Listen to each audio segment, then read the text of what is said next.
Почитувани граѓани, со денешната пресконференција пред јавноста, јас како директор на ЈКП Водовод Битола сакам да ги информирам граѓаните дека се изнесени опасни лаги и манипулации од партиската говорница на една политичка партија, дека ќе секнат чешмите во Битола.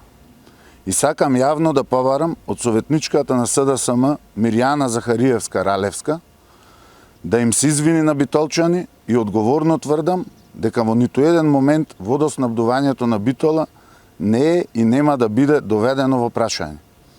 Околу загубата на ЈКП Водовод Битола ќе кажам само неколку работи.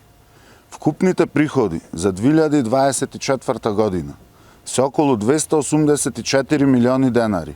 Вкупните расходи се околу 346 милиони денари, што продуцира загуба од околу 61 милион денари. Ако се земат предвид само неколку ставки на расходи и приходи, ќе се види јасно зашто е тоа така. Вкупен приход од наплата на вода од правни и физички лица е околу 262 милиони денари, а од останатата реализација се околу 22 милиони денари.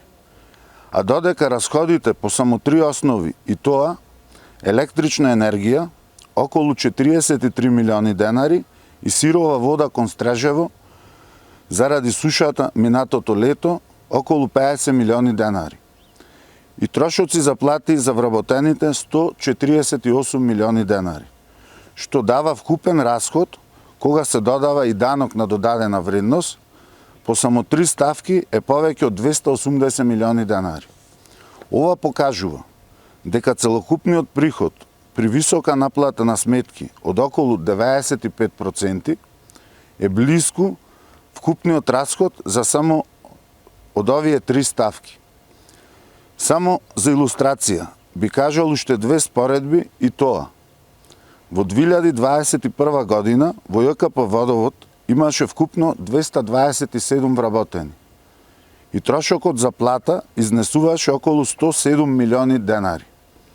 А сега, во 2024 година, има вкупно 205 вработени, 22 вработени помалку, а трошокот за плати изнесува околу 148 милиони денари, што е за 41 милион денари повеќе при значително помал број на вработени.